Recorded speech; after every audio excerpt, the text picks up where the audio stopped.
Capítulo 3. Este es el campamento mestizo. Los primeros días resultaron ser bastante difíciles para él, pues la ausencia de su madre era muy notoria, pero no dejó que la tristeza lo invadiera. Ahora sabía que su padre, quien luego de hablar con Perky y Quirón descubrió que era el mismísimo Poseidón, seguía vivo, y no solo eso, él ahora tenía una enorme familia que parecía ser confiable y muy unida. Un ejemplo de esto fue apenas unos minutos luego de despertar después de descubrir que él era el hijo de un dios y luego de haberle mostrado a Perky que tenía una Longinus, había conocido a la novia de su recién descubierto hermano mayor, Annabeth Chase, quien nada más verlo le dio un abrazo que por poco le rompía las costillas. Después de un par de explicaciones, Issei descubrió, muy para su sorpresa, que su madre había sido también una semidiosa, y en su día había liderado a la cabaña de Atenea, siendo aquella chica, Annabeth su hermana menor y ex segunda al mando. En ese momento Issei cayó en la cuenta de algo: si esa chica era su tía y ella a su vez era la novia de Perky, su hermano mayor, eso volvería a Annabeth no solo su tía, sino también su cuñada y, si se ponía a pensarlo más, también lo volvía a él su tío segundo. Al comentar esto, tanto Annabeth como Perky comenzaron a reír a carcajadas, confundiendo al niño. Verás Issei, comenzó Quirón, a quien sin dudas le causaba gracia la idea, los semidioses realmente no tienen ADN de sus progenitores divinos, así que este tipo de relaciones están permitidas al no haber lazos sanguíneos, aunque obviamente si se trata de dos hijos de un mismo padre divino no estaría permitido. Con esa duda solucionada, el joven pelinegro sonrió satisfecho con la respuesta, pues Perky y Annabeth realmente parecían hacer un excelente pensamiento hizo que, sin saberlo, entrase al club de fans Perkabeth, la organización más poderosa de toda la facción griega. Durante los siguientes días y a lo largo de las primeras semanas, él se dedicó a explorar el campamento y conocer a los campistas debido a que era invierno. El campamento estaba bastante más deshabitado de lo que era usual, según Perky, pues como él era nuevo no tenía idea de cuántos eran en verano. Durante el día recibía clases de griego y latín con Annabeth, con la cual se llevaba de maravillas, pues podían hablar por horas y horas de ciencia, arte, arquitectura, tecnología y demás charlas de nerds según Perky. A Annabeth-san, la llamó en una ocasión Issei luego de que su clase diaria hubiese acabado sin contratiempos, aunque el joven pelinegro estaba un poco nervioso y miraba hacia el suelo, como si estuviese avergonzado de mirarla a la cara. Dime Issei, ¿qué pasa? Le preguntó la rubia con algo de preocupación en su voz, pues el pequeño parecía preocupado por algo. Me preguntaba si yo. Issei mantenía la cabeza agacha para ocultar un tenue sonrojo y unas cuantas lagrimitas de vergüenza que se le estaban formando en los ojos, las cuales esperaba que Annabeth no notara. Quisiera saber si yo. El joven ojiverde se armó de valor y miró decididamente a Annabeth, la cual al ver la expresión de Issei solo pudo pensar que se veía adorable y tremendamente parecido a Perky, casi como si fuese un hijo que ella y sus sesos de alga hubiesen tenido, un pensamiento que sin dudas le gustaba. Me gustaría saber si, ¿puedo llamarte Anane?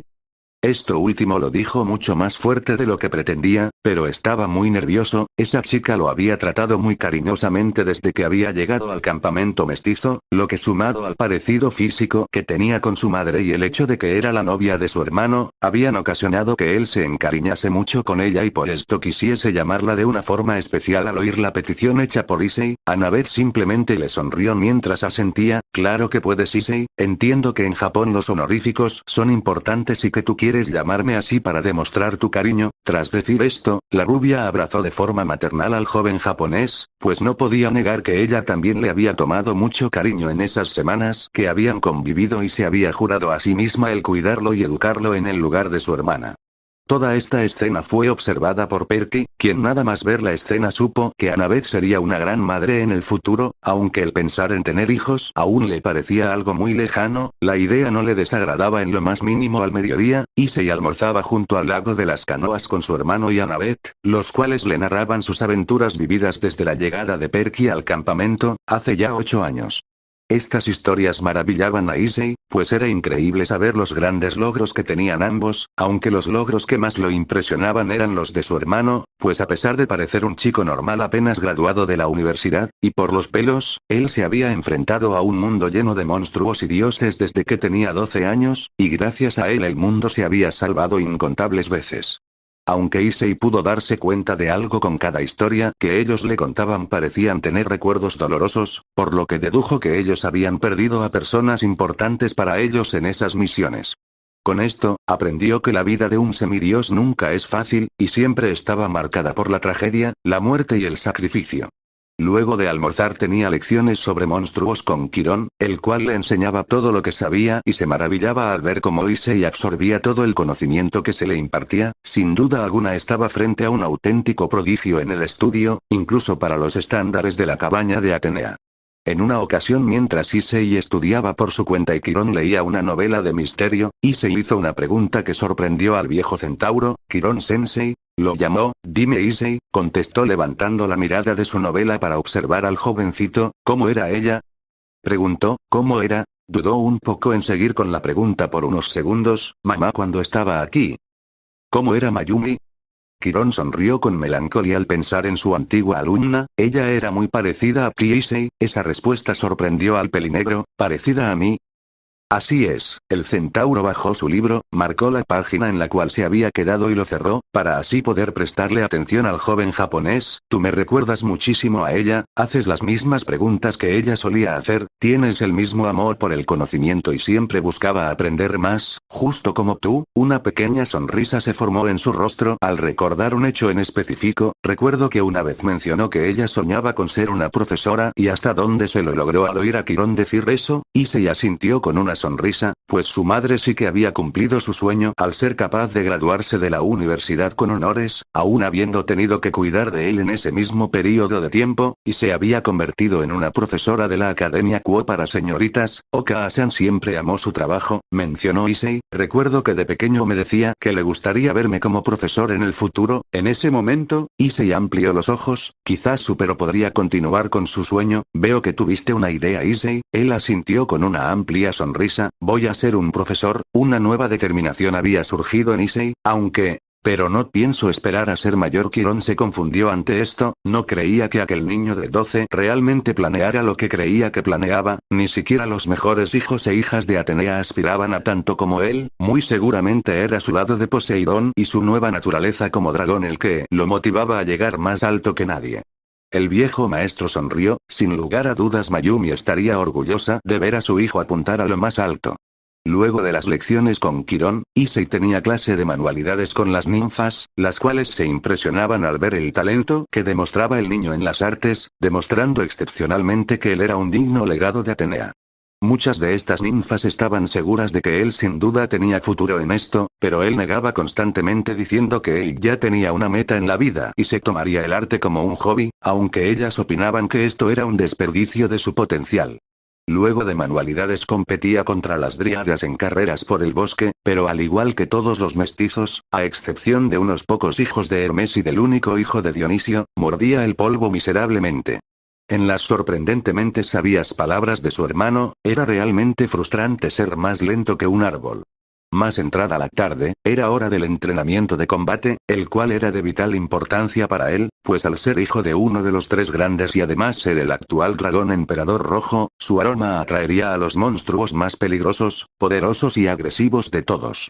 Las clases de Pancration y lucha grecorromana le fueron impartidas por la capitana de la cabaña de Ares, Clarisse Leroy, una enorme chica de aspecto intimidante y cabello castaño oscuro que al parecer era la tercera al mando en el campamento mestizo y la segunda mejor peleadora del mismo, estando solamente detrás de Perky.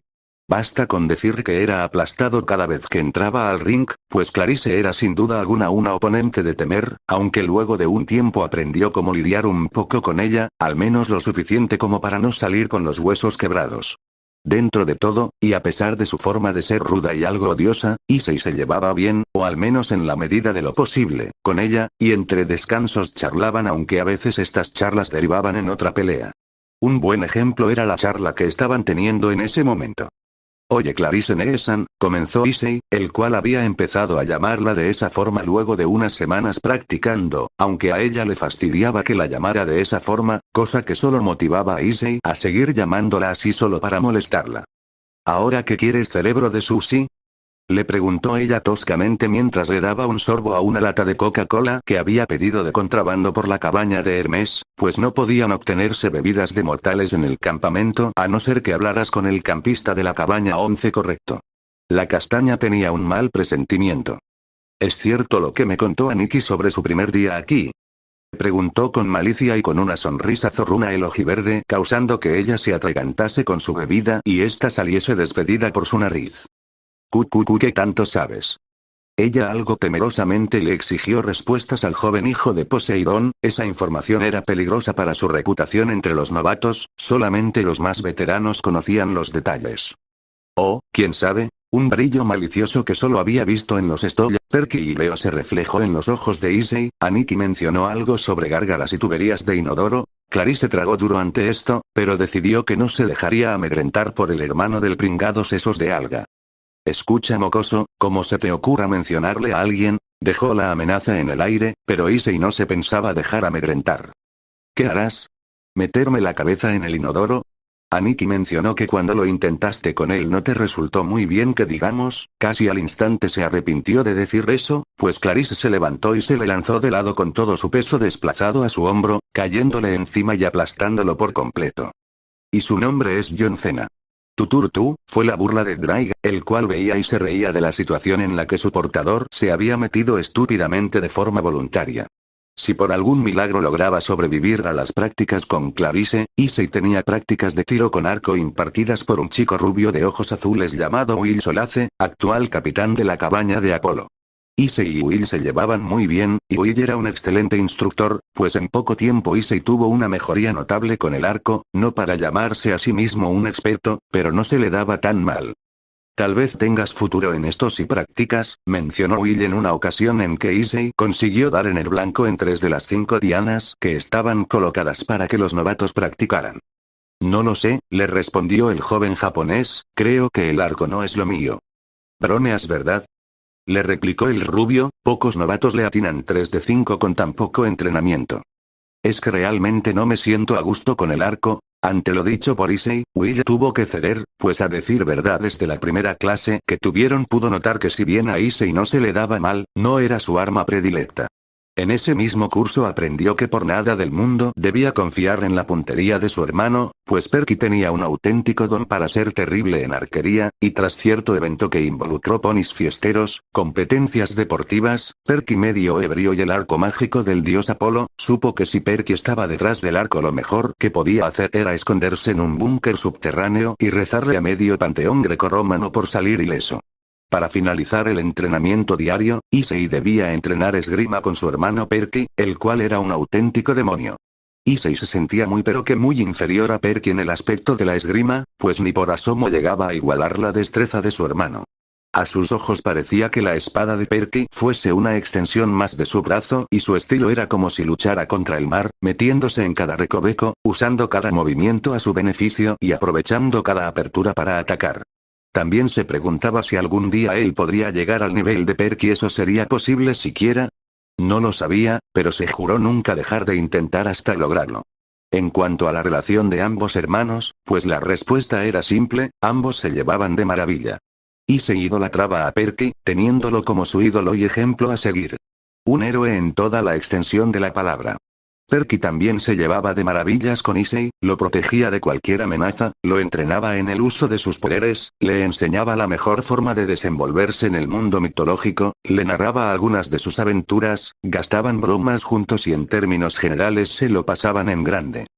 Aniki, lo llamó Issei en una ocasión para llamar su atención, entréname otra vez. Le pidió. ¿Eh? Pero Issei, si acabamos de entrenar, le contestó su hermano mayor, ¿o es que acaso quieres que te dé otra paliza en el ruedo? Agregó con un poco de gracia. Voy a entrenar muy duro. Un día de estos te voy a vencer, Aniki. Le replicó Issei con una determinación férrea en su mirada, ahora volvamos a la arena, te demostraré de lo que estoy hecho. Sin decir más, Issei caminó decidido hacia el ruedo siendo seguido por Perky, quien no dejaba de sorprenderse por la fuerza de voluntad de su hermano más pequeño mientras se preguntaba si acaso Luke lo veía así a él antes de haberse ido a su primera misión. Al llegar a la arena de combate, Issei tomó una de las espadas de bronce romas con las que practicaban y se puso en guardia esperando a que Perky hiciera lo mismo. El mayor tomó asimismo una de las espadas romas y se colocó en posición, listo para recibir el ataque de su hermano. Este, sin esperar más, se abalanzó contra Perky y le lanzó una estocada al pecho que fue desviada por él con una facilidad increíble, casi como si lo hiciera por puro instinto. sin desperdiciar el impulso que llevaba, giró sobre sus talones mientras tomaba la espada con ambas manos para lanzarle un potente mandoble a su hermano, el cual la bloqueó sin esfuerzo aparente. ¿Eso es todo lo que tienes, Issei? Se burló Perky. Vamos hermanito, sé que puedes lograr más que esto. ¿No dijiste que me vencerías? El más joven se lanzó con ira contra su hermano, dispuesto a hacerlo tragarse sus palabras. El emperador rojo dio un salto hacia atrás y se volvió a lanzar hacia él pretendiendo lanzar un tajo a sus costillas, que en ese momento estaban desprotegidas, pero haciendo una finta a una gran velocidad cambió el objetivo al cuello de su hermano, sabiendo de sobra que no lo mataría, pero no se esperó que con un juego de pies su hermano desapareciera de su campo de visión y luego él sintiese un golpe en la nuca, el cual lo derribó y lo mandó de cara contra el piso. Al levantarse, pudo ver que el golpe se lo había dado Perky con el pomo de su espada, el cual lo miraba con una mirada retadora y una eterna sonrisa sarcástica marca Jackson en su rostro. ¿En serio pensaste que no me esperaría algo como eso? Le preguntó retóricamente. ¿Tienes algo de talento para esto, hermanito? Pero aún te falta experiencia. Ambos volvieron a sus posiciones iniciales y luego volvieron a lanzarse al ataque 3 minutos después. Si esto fuese una pelea de verdad ya habrías muerto Issei, tienes demasiadas aperturas. Ambos ya se encontraban otra vez combatiendo y estaban cruzando sus espadas. No te confíes en que tu oponente siempre luchará limpiamente, fue lo que le dijo Perky antes de darle una patada en el pecho y mandarlo a volar de nueva cuenta. Debes aprender a predecir lo que hará tu oponente, si no, no durarás nada, fue lo que le dijo Perky mientras se acercaba y le extendía la mano para ayudarlo a levantarse. Anda, arriba, no te des por vencido tan rápido. Issei tomó su mano y se levantó antes de que empezaran a luchar otra vez. Su hermano le tendió una botella de agua. Ten, no la bebas, refrescate con ella, le recomendó. Un poco extrañado por esto, decidió hacerle caso, por lo que procedió a destapar la botella y verter su contenido sobre su frente. Al instante en el que sintió las gotas de agua sobre su frente, notó como su cuerpo tenía un subidón de energía.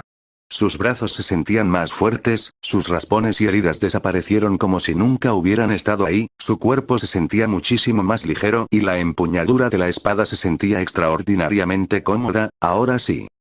Con renovadas energías, este se lanzó a atacar a Perky lanzando tajos, mandobles y estocadas a una velocidad increíble, lo que hizo sonreír emocionado al héroe del Olimpo. Los ataques de su hermano no eran nada que él no pudiese manejar, pero la increíble mejora que había tenido Issei lo estaba obligando a tomarse un poco más en serio ese entrenamiento. Con un juego de pies, volvió a posicionarse fácilmente por detrás de su hermanito y lo nalgueó con la hoja de su espada, lo que lo hizo caer de frente, pero esto, en lugar de tomarlo por sorpresa, fue aprovechado por Issei, quien al caer dio un giro en el suelo, quedando así otra vez frente a frente con el mayor, tras lo cual ambos desaparecieron en un borrón de velocidad y reaparecieron chocando sus espadas. Ambos hermanos estaban ahora cara a cara. Pero algo tomó desprevenido a Perky. El guantelete rojo de la Boosted Gear había aparecido en la mano derecha de su hermano, el cual aprovechó el factor sorpresa para cargar de golpe un sonoro Boost y lanzarle un puñetazo con el guantelete en el estómago, lo que le quitó el aire a Perky y lo mandó a volar varios metros. Por primera vez, Issei había vencido a su hermano. Pero de repente, sus piernas fallaron y él cayó de rodillas mientras sentía como todo ese subidón de energía se iba, pero no le importaba. Por fin había vencido a Perky, aunque este no hubiese ido en serio y él se hubiera aprovechado de que no se esperaba que usara la Boosted Gear. Una serie de aplausos y silbidos provenientes de las gradas lo hizo voltear la cabeza. Al mirar en esa dirección, pudo notar, muy para su vergüenza porque era el centro de atención, que en las gradas estaban la mayoría de los mestizos que se encontraban en el campamento, aproximadamente una docena de chicos y chicas un par de años mayores que él, entre los que estaban Annabeth, Clarice, Will y también 3 chicos más, a los cuales no conocía pero parecían formar parte de aquel grupo de amigos de su hermano. Parecían aplaudirle a él, probablemente por haber logrado darle un golpe a Perky, pero en lugar de sentirse orgulloso de esto solo pudo avergonzarse y ponerse muy rojo por los aplausos. No le gustaba ser el centro de atención ni destacar demasiado. Debo decir que me sorprendiste Issei, fue lo que escuchó decirle a Perky para voltear a verlo levantarse mientras se sacudía el polvo de la ropa. No esperaba que usaras esa cosa. ¿Por qué no la usaste antes en nuestros entrenamientos? ¿Acaso me subestimabas, hermanito?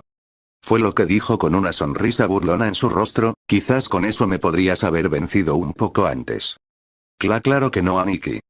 Fue lo que le respondió apenado. Es que yo Tragó saliva antes de continuar y se puso de pie. Yo quiero derrotarte por mi propio poder, esto no cuenta para mí, si no es mi propio esfuerzo el que me da el poder para superarte, entonces significa que aún no soy lo bastante fuerte para derrotarte.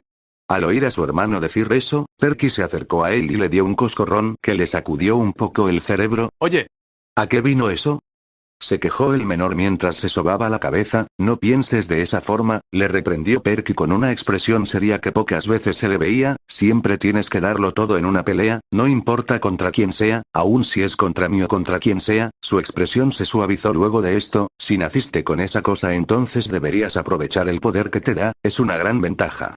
Tras decir esto, el mayor despeinó un poco a su hermanito. Terminamos por hoy, ve con Quirón, creo que quiere presentarte a alguien. Luego de esto, Perky salió de la arena y se dirigió con sus amigos, pero antes de irse le dijo algo más. Cuando termines en la casa grande ven a la cabaña 3, tengo algo que enseñarte. Dicho esto, se fue. Issei asintió y también salió del ruedo, desde el cual caminó por el campamento por unos minutos, pasó enfrente de la herrería, en la cual aún se veían acampistas de Hefesto trabajando tranquilamente a pesar del intenso calor. Quirón lo esperaba de pie en la entrada de la casa grande junto a dos sátiros. Uno era un adulto joven que desprendía un aire de paz y armonía, llevaba barba de chivo y cabello ensortijado color castaño rojizo, llevaba puesta una gorra rasta y una camiseta color naranja con la leyenda Campamento Mestizo estampada en esta, no llevaba pantalones dejando al descubierto sus peludos cuartos traseros de cabra y sus pezuñas. Un juego de flautas de junco complementaba su imagen, a ojos de Issei parecía un hippie buena onda. El otro, por el contrario, era más pequeño en estatura, vestía como un entrenador escolar y sin duda desprendía un aura pero mucho más belicosa que el otro sátiro, como lo demostraba la porra en la que estaba apoyado. Tenía cabello pelirrojo alborotado, era bastante musculoso para su estatura y tenía una expresión de aburrimiento severo en el rostro, como si quisiera agarrarse a golpes con alguien pero no se lo permitieran. Al llegar a la entrada del edificio, Issei saludó respetuosamente al centauro, el cual sonrió al verlo llegar. Me alegro que estés aquí, Issei, ven, quisiera presentarte a unas personas. Al oír esto, Issei se acercó con confianza. Issei Yodo, ellos son Grover Underwood, un señor de lo salvaje, dijo señalando al sátiro hippie, el cual le sonrió amigablemente, y Gleeson Edge, uno de nuestros sátiros más confiables, señaló al sátiro más pequeño, el cual solo lo examinó inquisitivamente antes de voltear la mirada con aburrimiento.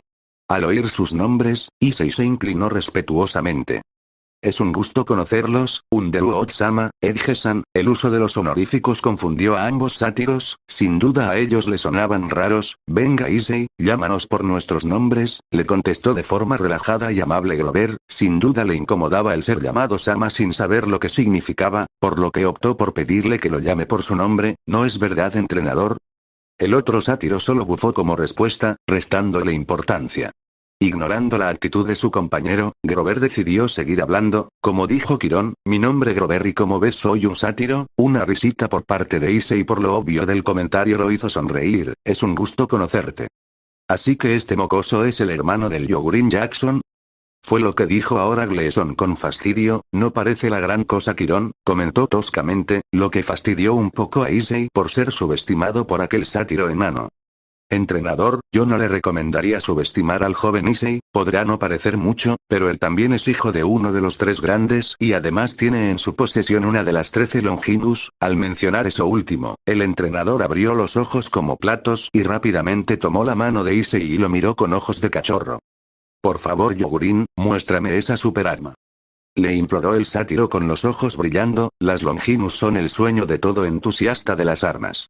A los 3 presentes se les resbalaba una gota estilo anime por la nuca al ver el cambio de actitud del entrenador. Vaya que le gustaban las armas. Ese supongo que puedo enseñárselo, dijo algo incómodo el mestizo. Aquel sátiro era raro. Con un simple pensamiento, el brazo derecho de Issei se envolvió en llamas por unos segundos para luego mostrar que alrededor de este se había formado el guantelete que atemorizaba a los dioses de todo el mundo, la voz de Gear. Es increíble, nunca pensé que fuese a ver uno de estos bebés en persona algún día. Edge parecía casi babearse por la vista del guantelete asesino de dioses. Eso cabrita. Admira la gran y poderosa voz de Gear, se pavoneó Dry desde dentro de la Sacred Gear, en la cual resplandecía la gema similar a una esmeralda a cada palabra del dragón. Draiga, compórtate, ya hablamos de que no debes ser tan presumido, le reprendió su portador. Vamos socio, hace años que nadie me admira o me alaba, no seas así, se quejó el dragón como si él fuese el adolescente quejón e Issei fuese el adulto responsable. El diálogo entre el joven Sekiryutei y el dragón sin dudas era curioso y extraño para el centauro y los sátiros. Bueno, creo que ya tomamos bastante de tu tiempo Issei, solamente queríamos presentarnos apropiadamente, nos vemos luego, dijo Grover mientras se llevaba a rastros al entrenador Edge, quien quería seguir viendo la voz tejar por más tiempo. Andando Edge, Melie se tiene que ir a trabajar y tú tienes que cuidar de tu hijo. Con estas palabras, ambos se perdieron de vista para Issei y Kiron.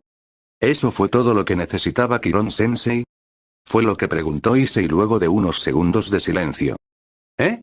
No, aún tengo que presentarte a alguien más, debería llegar en cualquier momento, le respondió. Casi como un encantamiento, tras decir esto, la sala se iluminó con una luz púrpura tan brillante que Issei y Kiron se vieron obligados a desviar la mirada al apagarse este brillo. Issei pudo ver en medio de la sala a un hombre regordete de cabello y barba negros, tenía la nariz roja por llevar un largo tiempo bebiendo vino, llevaba puestos unos shorts, una camisa atigrada que apenas contenía su prominente panza, sandalias playeras y unos lentes de sol que ocultaban unos ojos color violeta oscuro.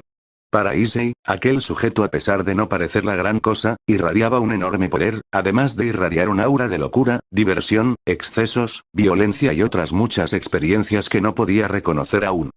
Ah, señor D, justamente estábamos esperando su llegada, lo saludó Kiron con una sonrisa. Con que tú eres el mocoso de barba percibe que también tiene una Longinus, ¿eh? Al mencionar ese apodo, el suelo tembló un poco y el señor D se puso un poco pálido. Lo lamento tío P, al instante el suelo dejó de temblar y el semblante del hombre panzón volvió a la normalidad. Anda chico, ¿no crees que deberías presentarte tú mismo? Lo incitó, o más bien le ordenó, aquel hombre. Soy Issei Gyodo, es un placer, volvió a inclinarse en señal de respeto, sus instintos le decían que no le convenía tener a ese hombre de enemigo. Con que Imbel joder, procuraré no olvidarlo. Ante esto, Issei lo miró indignado, mira que cambiarle su nombre de esa forma. Volteó a ver a Kiron y este, con un ademán, le indicó que no dijese nada. Escúchame bien mocoso, espero que sepas todo el poder que tienes en tus manos, soltó de pronto el señor D, no solo eres otro hijo del viejo Poseidón, lo que de por sí ya te hace peligroso. Issei estuvo seguro de oírlo murmurar algo similar a como si nos hiciera falta otro, sino que también tienes una de esas estúpidas armas que dejó Elohim para los humanos como ustedes y justamente tú, uno de estos latosos héroes tiene un arma capaz de matar dioses. El tono con el que lo dijo era de fastidio y desagrado. ¿Sabes? Luego de que descubrimos que tienes una Longinus, tuvimos una reunión urgente del consejo.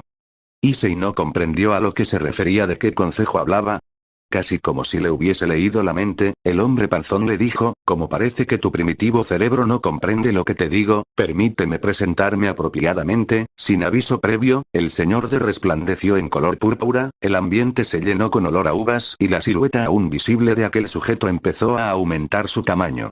Issei veía asombrado cómo aquel hombre barrigón, que difícilmente alcanzaba el 1,70 m, pasaba a medir aproximadamente 3 metros y desprendía un aura que tenía aterrado a Issei, pues la presión que emitía junto con aquella aura. Supongo que con este aspecto ya te harás una idea de quién soy, ¿verdad? Un asentimiento del jovencito confirmó sus palabras. Usted es Dionisio, el dios del vino. Bien, eso me ahorra tener que explicarte. Con un chasquido de dedos, el dios volvió a su estatura original, pero no por eso dejó de verse menos intimidante para Issei, pues era el primer dios que veía en persona. No eres el primer portador de Longinus que llega al campamento, pero sí que eres el primer dragón celestial, y eso te puede hacer problemático. El tono en que dijo lo último le causó escalofríos a Issei, como si le estuviera dando un ultimátum. Pero, con esas simples palabras el ambiente tenso que se sentía finalmente se relajó por completo. Varios de los dioses del concejo, entre ellos tu padre Poseidón, Atenea, Afrodita y yo, entre algunos otros, decidimos abogar por ti para dejarte con vida. Issei no se creía que aquel dios, que a simple vista se veía que detestaba a los semidioses, había abogado por él frente al resto del concejo. ¿Por qué haría eso? Preguntó Issei con algo de duda. Draig es un viejo amigo mío y francamente no tengo ganas de tener que encontrar a su siguiente portador cuando te matemos, fue la respuesta simple de Dionisio. Hablando de él, ¿estás ahí lagartija? ¿Cuántas veces te he dicho que no me llames lagartija? Le respondió Drake mientras aparecía una gema verde en el dorso de la mano de Issei, viejo ebrio, agregó mientras soltaba unas risitas. Honestamente, ¿quién lleva la cuenta, viejo amigo? Le refutó con gracia el dios, será bueno tenerte de nuestra parte por una vez, Drake, aunque tenías que elegir al nuevo mocoso de Poseidón. Se quejó, tampoco es para tanto, sé que los mestizos no son tus seres favoritos, pero yo no elijo quién será mi siguiente portador, le replicó. Mientras tanto, Issei veía como el dios y el dragón conversaban tranquilamente como si fuesen viejos amigos sin entender del todo. Quirón vio esto y con una suave sonrisa decidió explicarle. Verás, Issei, el señor Day y Drake son viejos amigos desde jóvenes, ambos tienen la misma edad y cometieron algunos errores juntos en el pasado, fue la simple explicación del centauro. Nada como la juventud para cometer estupideces con tus amigos, comentó con gracia el dios del vino, olvidando por completo el guardar las apariencias de dios temible frente al mestizo. Eso es verdad, viejo borracho, de jóvenes fuimos un desastre andante, le siguió el dragón. Antes de que pudieran seguir recordando el pasado, una luz se materializó en el oído de Dionisio, este al notarlo procedió a prestarle atención como si de una llamada se tratase. No, dile a esas idiotas que se alejen de mi bodega, comenzó a hablar en voz alta, pues entonces deténlas. Aún me faltan 10 años para poder salir de aquí, no puedo permitir que esa colección se abra hasta entonces, ¿sabes qué? Voy en camino, no dejes que se acerquen. Dicho eso, la pequeña luz desapareció y el dios volvió a mostrar un semblante de pocos amigos. Oye Drake, tengo que irme a solucionar un inconveniente con mis ménades y una de mis mejores bodegas.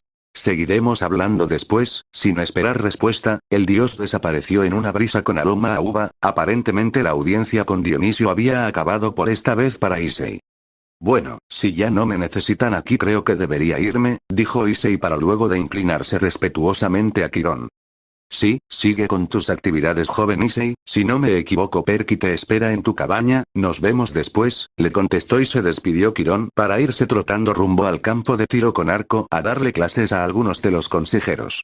Luego de esto, Issei comenzó a caminar rumbo al sector de las cabañas, las cuales sumaban un total de 20 y estaban ordenadas formando una letra omega, en el valle que ocupaba el campamento. Las cabañas eran sin duda curiosas para cualquiera que las viese. Todas las cabañas están numeradas del 1 al 20, las que tenían números impares estaban del lado derecho y eran las cabañas pertenecientes a los hijos e hijas de los dioses. La primera de estas era la cabaña 1, destinada a los hijos de Zeus, dios del rayo y rey de los dioses.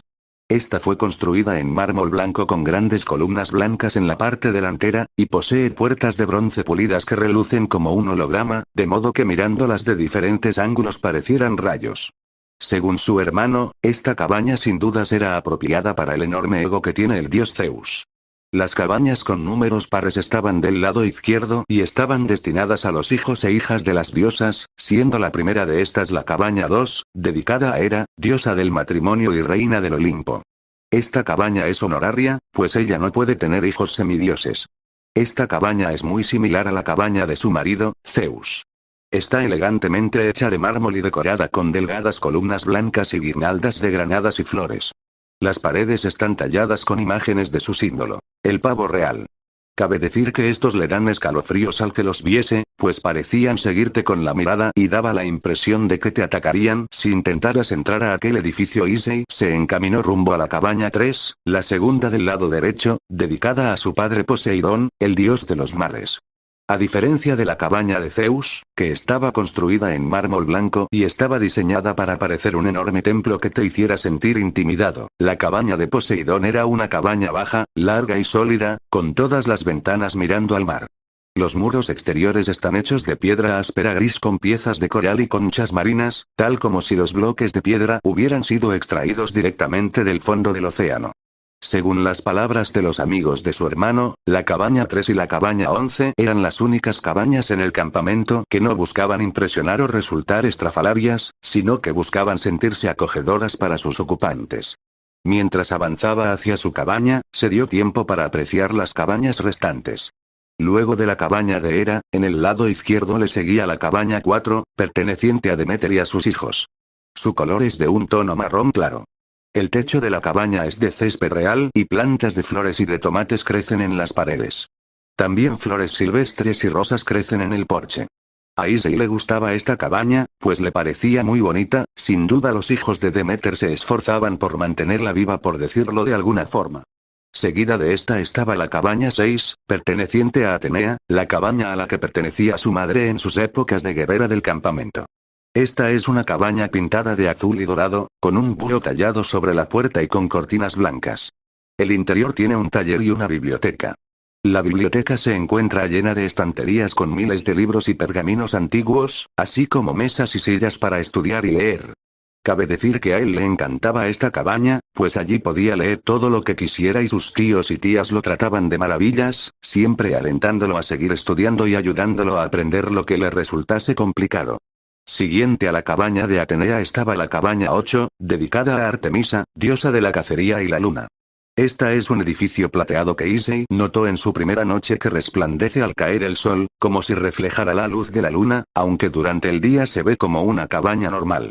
Está decorada con pinturas y esculturas de animales salvajes, sobre todo el símbolo de Artemisa, el ciervo. Al ser Artemisa una diosa virgen, no tiene hijos semidioses, pero según Annabeth y Perky su cabaña solo es ocupada por sus cazadoras cuando visitan el campamento, aunque él no las había conocido, puesto que la mayor parte del tiempo estaban recorriendo el mundo cazando monstruos y siguiendo a su señora Artemisa en sus viajes. Luego de esta cabaña seguía la 10, dedicada a Afrodita, la diosa del amor. Sobre esta cabaña, Issei solo podía describirla como una casa de Barbie a tamaño natural. Tiene las paredes pintadas de color rosa y los marcos de las ventanas blancos. Las cortinas de encaje son de color azul y verde pastel y la puerta es de un color blanco inmaculado. Luego de su primera semana en el campamento, Issei había aprendido que debía tener cuidado con las hijas de Afrodita y que debía mantenerse lejos de su cabaña si no quería ser rodeado como presa de pirañas y terminar maquillado y vestido como si fuese una chica. Parece ser que su capitana, quien mantenía bajo control los temidos ataques piraña de sus hermanas, se encontraba en una misión, por lo que nadie mantenía el orden en la cabaña 10. Luego de la cabaña de Afrodita acababan las llamadas 12 originales desde el lado izquierdo, pues luego de un juramento que los dioses le habían hecho a su hermano, las cabañas habían aumentado en número, siendo ahora las 20 actuales, aunque estaba hablándose de que el sector de las cabañas se expandiría así como los terrenos del campamento. Volviendo a la observación de cabañas, a la cabaña de Afrodita le seguía la cabaña 14, la cual estaba destinada a los hijos e hijas de Iris, la diosa del arco iris. Esta cabaña, como uno esperaría considerando la diosa que la representa, está pintada con los colores del arco iris, lo que la hacía ver sin duda curiosa. Luego de esta, seguía la cabaña 16, perteneciente a los hijos de Némesis, diosa de la venganza. Su cabaña era negra y como único detalle resaltante estaba en que había una rueda, que a Issei y a muchos les parecía un Pac-Man. Issei nunca podía evitar pensar en quién mató a su madre cada vez que pasaba por aquella cabaña y en lo mucho que lo odiaba, pero sabía que era en vano tratar de recordar su nombre o su rostro y Quirón le había explicado que había tenido que sellar esas memorias para prevenir que cometiese alguna imprudencia, aunque juró que le devolvería sus recuerdos de aquella noche cuando llegara el momento, pues al parecer una profecía se había formulado al respecto de sus acciones contra el asesino de su madre en un futuro, pero aún no era el momento. Sobre eso de la profecía él estaba seguro de que era inventado, pero Quirón realmente parecía preocupado de que él hiciese algo impulsivo si recordase el nombre o el rostro de aquel hombre, por lo que aceptó su decisión. Estaba seguro de que Quirón cumpliría su juramento y él sabía que no estaba listo para enfrentar a ese sujeto, su venganza podía esperar. Dejando atrás la cabaña de Némesis, estaba la cabaña 17, perteneciente a Nike, diosa de la victoria. Esta cabaña era de color blanco y tenía laureles dorados decorando una buena parte de la fachada. Él había aprendido a mantenerse lo más alejado que pudiera de las gemelas que vivían en esa cabaña, pues a pesar de ser unas bellezas increíbles, eran extremadamente competitivas en lo que sea, desde simples carreras hasta ver quién se ataba los cordones más rápido. Luego de esta seguía la cabaña 18, perteneciente a Hebe, diosa de la juventud. La cabaña estaba construida en mármol blanco y contaba con una pequeña imitación de la fuente de la juventud cerca de la entrada, aunque solo era como esta en aspecto, pues la auténtica fuente se había perdido hace siglos.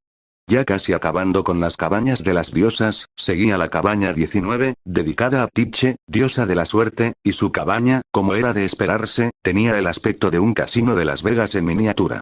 Según algunos rumores que había oído, la cabaña funcionaba como un auténtico casino los sábados por la noche, pero él aún no había podido comprobar si esto era algo real o no. Para finalizar el sector izquierdo perteneciente a las diosas, se encontraba la cabaña 20, dedicada a Hécate, diosa de la magia. Esta cabaña hecha de piedra la cual estaba pintada de color violeta, pero en las rocas que la conformaban se podían ver símbolos mágicos y hechizos, los cuales según su hermano se activarían si una de las piedras era destruida. Por su tono de voz cuando habló de eso, Issei dedujo que alguna vez eso había sucedido y un tiempo después se enteró de que su hermano había acabado transformado en un bebé por un buen tiempo debido a que una de las rocas había explotado cerca de él. Moviendo su vista hacia el lado derecho del sector de cabañas, y siendo la siguiente a su cabaña, se encontraba la cabaña 5, que era perteneciente a Ares, dios de la guerra. Esta se encuentra pintada de un color rojo brillante pero de una forma horrible, tal como si la hubieran pintado echándole los cubos de pintura encima para que pareciese sangre derramada. El techo está rodeado de alambre de púas y una cabeza disecada de jabalí cuelga en la puerta. Los ojos del jabalí parecen mirar a todo el que se pasa por allí e Issei podía jurar que le había gruñido en una ocasión que había pasado por delante de la puerta.